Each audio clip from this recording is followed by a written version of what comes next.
Hello everyone and welcome in a new video. और आज की इस वीडियो में हम सब लोग पढ़ने वाले हैं प्रीपोजिशन की। प्रीपोजिशन होता क्या है आखिरकार, उसको हम इस वीडियो में देखने वाले हैं। तो प्रीपोजिशन को हम समझते हैं, पर उससे पहले आपको क्या है सेंटेंस के थ्रू मैं समझाता हूँ जिससे आपको ज़्यादा क्लियर होगा। सबसे पहले आपके सामने एक सेंटेंस लिखा हुआ है, जैसे कि there is a in the field. There is a cow in the field. Second sentence आपके पास यहाँ पर लिखा हुआ है, he is fond of tea. Second sentence फिर आपके सामने। थर्ड सेंटेंस आपके सामने लिखा हुआ है, the cat jumped off the chair. ये तीन सेंटेंस आपके इसमें लिखे हुए हैं। तो प्रीपोजिशन होते क्या है वो अगर आपको सिंपली बताऊं तो जो ऑफ ये सारी चीजें ना, इन ये सारी चीजें जो है हमारे यहाँ पर प्रीपोजिशन कहलाती हैं। अब ये क्या है, ये प्रीपोजिशन ही क्यों कहलाती हैं, हम प्रीपोजिशन को किस तरीके से सेंटेंस में देखेंगे कि हाँ भाई ये प्रीपोजिशन है, वो हम इसमें देखने वाले हैं। तो प्रीपोजिशन अगर सीधे सादे शब्दों में मैं आपको बताऊं तो वो वाले वर्ड्स जो कि आपके यूज किए जाते हैं नाउन या प्रोनाउन से पहले, नाउन या प्रोनाउन से पहले, तो उसको हम प्रीपोजिशन कहते हैं। सिंपल बात में क्या बोल रहा हूँ, वो वाले वर्ड्स, अ वर्ड और या फिर फ्रेजेस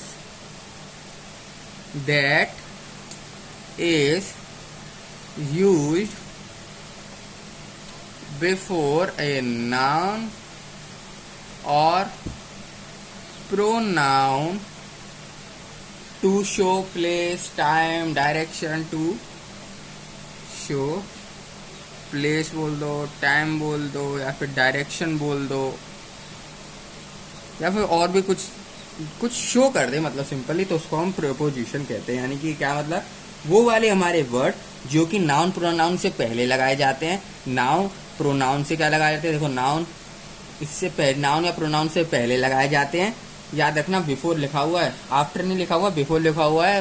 नाउन प्रोनाउन से पहले, नाउन प्रोनाउन से लगाए जाते हैं पहले, उसको हम क्या कहते हैं, प्रीपोजिशन कहते हैं। और वो क्या शो कर रहा है, कोई टाइम शो कर रहा है, कोई डायरेक्शन शो कर रहा है, ये सारी चीजें अगर शो कर रहे हैं तो उसको हम प्रीपोजिशन कहते हैं। जैसे कि इन फर्स्ट एग्जाम्पल मैंने आपको दिखा, there is a cow in the field. तो यहाँ पर आप देख सकते हो फर्स्ट एग्जाम्पल में, तो यहाँ पर जो इन बता रहा है, इन क्या बता रहा है, यहाँ पर जो इन यहाँ पर लिखा हुआ है, इन प्रीपोजिशन लिखा हुआ है फर्स्ट सेंटेंस में, ये क्या शो कर रहा है, ये यही तो शो कर रहा है कुछ ना कुछ relation between cow and field. Cow और फील्ड के बीच में कुछ ना कुछ रिलेशन शो कर रहा है ना इन, तो यही है। यानी कि ये क्या शो कर रहा है, कुछ ना कुछ शो करना चाहिए। मैंने क्या लिखा है यहाँ पे, प्लेस, टाइम, डायरेक्शन, कुछ ना कुछ शो करना चाहिए। नाउन या जो भी है आपका प्रीपोजिशन, वो कुछ ना कुछ बताना चाहिए कर क्या रहा है, ठीक है। जैसे कि यहाँ पर इन मैंने यूज किया, तो ये काउ और फील्ड के बीच में रिलेशन शो कर रहा है, इसलिए ये प्रीपोजिशन है। अगर ये कोई ना कोई, अगर ये नाउन प्रोनाउन से कोई वर्ड नाउन प्रोनाउन से पहले तो लगे हुए हैं, पर कुछ ना कुछ वो शो नहीं कर रहे हैं, ना टाइम शो कर रहे हैं, ना डायरेक्शन शो कर रहे हैं, कुछ भी शो नहीं कर रहे हैं, तो वो प्रीपोजिशन नहीं कहलाएंगे। याद रखना, तो वो क्या नहीं कहलाएंगे, प्रीपोजिशन नहीं कहलाने वाले हैं। तो फर्स्ट सेंटेंस में देख सकते हो जो आपका इन वर्ड है वो क्या शो कर रहा है, रिलेशन शो कर रहा है किसके बीच में, बिटवीन दो थिंग के बीच में शो कर रहा है, यानी टू थिंग लिख देता हूं। कौन कौन से हैं, काउ एंड फील्ड। काउ और फील्ड के बीच में क्या शो कर रहा है, रिलेशन शो कर रहा है आपका इन। सेकंड सेंटेंस में देखें तो ही is fond of T. Second sentence हमारा क्या है, he is fond of T. तो यहाँ पर जो आपका ऑफ है ये क्या शो कर रहा है, ये शो कर रहा है द रिलेशन बिटवीन। अब ये क्या शो कर रहा है, तो रिलेशन बिटवीन, ये शो कर रहा है आपका simply relation between attribute of adjectives, जो कि आपका फॉन्ड और यहाँ पर क्या है, फॉन्ड और टी। फॉन्ड और टी जो दो आपके एट्रीब्यूट्स हैं एडजेक्टिव की, इनके बीच में रिलेशन शो कर रहा है। टी और टी, फॉन्ड और टी जो दोनों हैं, इनके बीच में क्या कर रही, दोनों जो एडजेक्टिव है इनके बीच में रिलेशन शो कर रहा है। सिंपल बात।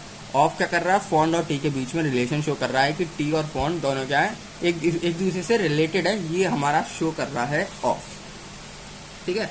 तो क्या शो कर रहा है, बिटवीन द, इसको कहेंगे हम attribute expressed by the attribute express by the, अब किस किस के बीच में, बाय द एडजेक्टिव, याद रखना ये एडजेक्टिव है ना यहाँ पर, तो एडजेक्टिव कौन कौन से, फॉन्ड एंड टी, फॉन्ड और टी जो दो एडजेक्टिव है यहाँ पर, इनके बीच में रिलेशन शो कर रहा है ऑफ। अब सेंटेंस नंबर 3 में आप लोग देख सकते हैं, सेंटेंस नंबर 3 में यहाँ पर लिखा हुआ the cat jumped off the chair, the cat jump off the chair. अब यहाँ पर जो आपका ऑफ लिखा हुआ है, अब ये ऑफ यहाँ पर क्या शो कर रहा है, ये कौन सा रिलेशन शो कर रहा है इन दोनों के बीच में, ये भी क्या कर रहा है, रिलेशन तो शो कर रहा है, पर ये वो था एडजेक्टिव, टी और फॉन्ट क्या था हमारे यहाँ पर, जो हमारा था यहाँ पर फॉन्ट एडजेक्टिव था, पर यहाँ पर जो है ना ऑफ के साथ यहाँ पर एडजेक्टिव नहीं है, जम्प्ड लिखा हुआ है, यानी कि यहाँ पर सिंपली ये वर्ब है, ये क्या है हमारी वर्ब। तो ये जो हमारा सेंटेंस है ना, ऑफ यहाँ पर सिंपली रिलेशन शो कर रहा है, लेकिन वर्ब में, वो था हमारा एडजेक्टिव, पर ये था हमारा वर्ब और चेयर में। तो यहाँ पर सिंपली क्या कर रहा है, ये हमारा शो कर रहा है द, एक second, show the relation between the action, action यानी वर्ब आएगा तो सिंपली एक्शन, एक्शन, और या फिर आप इसको क्या कह सकते हो, अगर आपको एक्शन नहीं आ रहा समझ में तो एक्शन और आप लिख दो एक्सप्रेस्ड बाय द वर्ब। अब वर्ब कौन सी यहाँ पर, सिंपली जम्प्ड, सिंपली वर्ब कौन सी है, jumped, and the chair, simply verb और चेयर के बीच में वर्ब यहाँ पर कौन सी हमारी, जम्प्ड। तो कुछ ना कुछ रिलेशन शो करना चाहिए, बात यही खत्म होती है प्रीपोजिशन की। प्रीपोजिशन हमारे सिंपली वो वर्ड्स जो कि क्या शो करते हैं, रिलेशन शो करते हैं, कुछ ना कुछ, यानी कुछ ना कुछ शो करना चाहिए, चाहे टाइम, डायरेक्शन, या फिर देखो यहाँ पर क्या शो कर रहा है, यहाँ पर दोनों के बीच में रिलेशन शो कर रहा है, चेयर और जम्प्ड के बीच में क्या शो कर रहा है, रिलेशन शो कर रहा है यहाँ पर। इसी तरीके से हमने देखा था फॉन्ड और टीके में, का और फील्ड में क्या कर रहे हैं, रिलेशन शो कर रहा है, इसलिए इसको हम प्रीपोजिशन कहते हैं। अगर यहाँ पर ये रिलेशन नहीं होते, यहाँ पर रिलेशन नहीं होते, तो ये हमारा प्रीपोजिशन बिल्कुल भी नहीं कहलाता, तो ये हमारा प्रीपोजिशन बिल्कुल भी नहीं कहलाता। तो प्रीपोजिशन हमारे वही होंगे जो कि क्या होंगे, वर्ड या फ्रेजेस जो कि यूज किए जाएंगे बिफोर नाउन और प्रोनाउन। नाउन इधर तो क्या है, नाउन से पहले यूज हो रहा है, पर प्रोनाउन, नाउन प्रोनाउन दोनों से अगर पहले यूज हो रहा है, यहाँ पर प्रोनाउन होता ना तो उससे भी पहले यूज होना, बाद में यूज होगा तो वो नहीं कंसीडर किया जाएगा, ठीक है। पहले यूज होता है जनरली, और वो क्या करता है, कुछ ना कुछ रिलेशन बताता है। तो यहाँ पर देखो काव फील्ड में, फॉन्ट टी में, जम्प चेयर में, इनमें रिलेशन बता रहा है, इसलिए हम इसको प्रीपोजिशन कहते हैं, इसलिए हम इसको क्या कहते हैं, प्रीपोजिशन कहते हैं। अब जो आपके प्रीपोजिशन होते हैं ना, प्रीपोजिशन ये एक तरीके के नहीं होते, इसके भी कई सारे काइंड्स होते हैं। तो यहाँ पर हेडिंग डालते हैं हम, काइंड्स ऑफ प्रीपोजिशन। अब प्रीपोजिशन के क्या क्या काइंड होते हैं हमारे, बेसिकली 3 तरह के इसके काइंड होते हैं। सबसे पहला आता है हमारा सिंपल प्रीपोजिशन।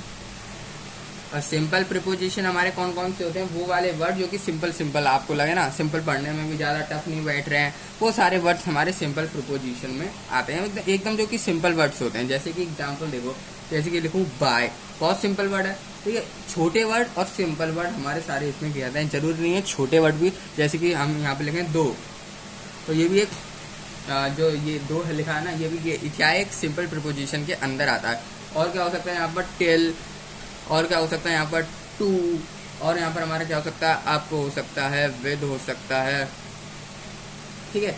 यही सारे हमारे क्या है, फॉर, यही सारे हमारे क्या कहलाते हैं, सिंपल प्रीपोजिशन कहलाते हैं। यही सारे हमारे क्या कहलाते हैं, सिंपल प्रीपोजिशन कहलाते हैं, जो बिल्कुल ही सिंपल होते हैं। By, through, till, to, up, with, for, ठीक है, एट, ये सारी चीजें हमारे सिंपल प्रीपोजिशन के अंदर आते हैं। सिंपल प्रीपोजिशन के बाद जो आता है हमारा, वो होता है हमारा कंपाउंड प्रीपोजिशन।